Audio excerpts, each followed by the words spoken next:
Our next project is going to deal with how we're going to learn to analyze data sets using Excel.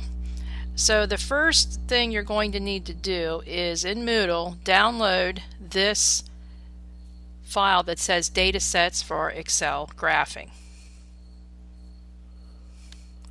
Now once you have that downloaded, you're going to see there are about 9 data sets, and as a class we're going to be working through dataset 1. Now dataset 1 should look familiar because it is the data set that you used in the scatter plot lesson. So how do we make a graph using Excel? Well, first thing we're going to do is we're going to highlight our 2-column data.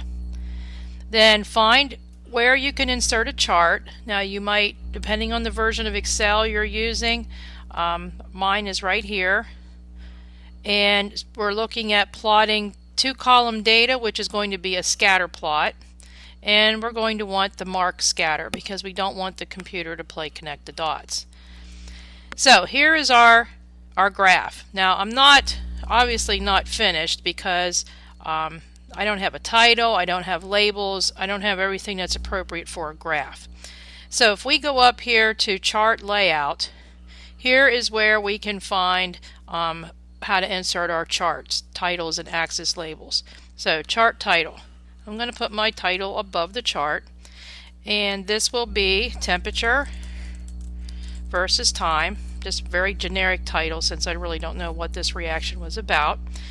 Y-axis versus the x-axis. I'll go and put some labels on my axis. The vertical axis, I'm just going to use the rotated title. This will be temperature, and we put our units in parentheses after the label. I'll do the same thing to get the vertical axis, or sorry, the horizontal axis, and this one is time, and it was in minutes. And I don't really need the series, so I'm going to come over here and just delete that. Now something else I can do is adjust my X and Y axes scaling. I don't really need my Y axes to start at 0, so I'm just going to double click on my Y axis, and here's where some options come up. Vertical, I don't need my minimum to start at 0. I'm going to change it to start at 50. So I can sort of zero in here on the data that's being presented. I'm going to click OK, and it's going to adjust it. And so now my data is more spread out, and my attention can be on where my data points are. Now looking at my data, this looks to be like a linear relationship. So we're going to insert our trend line. My trend line is up here in my chart layout options again. So I'm going to click the drop down. And I'm going to choose linear, but I'm going to go to the trend line options first, because what I want to do with this is I want to make sure that I can see my equation, because that will tell me my slope. I want to see my R value because I want to know how clean my data is. Do I have a strong correlation? Do I have a weak correlation?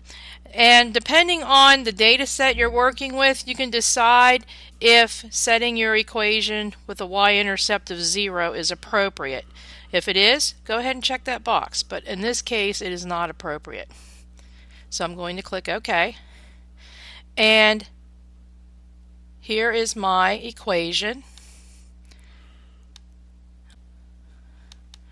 I'll just enlarge my font here so you can see it a little better. Okay, so what I see from this is that my slope is about 5.7 and my R value is about 0.98. So if I think about my correlation relationships, this would be a pretty strong correlation because this is very close to 1. It's a positive slope line. I would be looking for something very close to 1. If it was a negative slope line, I would want something very close to -1 to indicate a strong correlation. Now, we have our graph created, and we're probably going to want to have this for or report or insert in a Google Doc of something of that nature. So what we'll do is we're going to control click and we'll just save this thing as a picture. Okay, save it somewhere where you know you can find it. I'm just going to put mine on the desktop and I'm going to call it picture, or maybe I'll just call it graph 1. And I'm going to put the format to be JPEG. And I'm going to save it. Oh, and I already had something there, that name, so I'm just going to replace it. So now I have that data set, or that graph on my desktop as a picture ready to put it somewhere. So now I'm going to go back over to my Google Doc where I've got my paper or my document ready that I want to put this report in. So what we're going to need to do is insert our picture. So you can just insert your image, and we want to get our picture from our computer. You can drag it from the desktop and drop it here, or you can choose and upload, remembering where you saved your picture.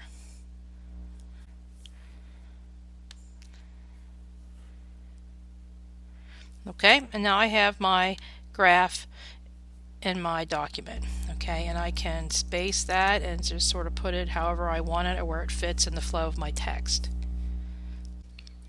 Now we're going to apply what we've learned about graphing using Excel in a project. The project's called Analyzing Data Sets. Now in this project you're going to be working with one of the other 8 data sets that was in the original Excel sheet. So going back to the Excel sheet, if you look at the bottom, you can see that we've got more data sets. Data set 2, 3, 4, and so forth. Each of you will be assigned one data set to work with. Now you're going to graph using Excel. Again, adjust your X and Y axis, include your title, labels, etc. You can talk to partners at your table even though they might have a different data set than you have, and discuss outliers. Look at a trend line, look at the correlation, talk about whether or not you need to remove outliers, and if you do, remove them, create an additional graph, and discuss the difference in those. And again, answering 7 causal relationship information, and all of this is going to be shared with me on a Google Doc.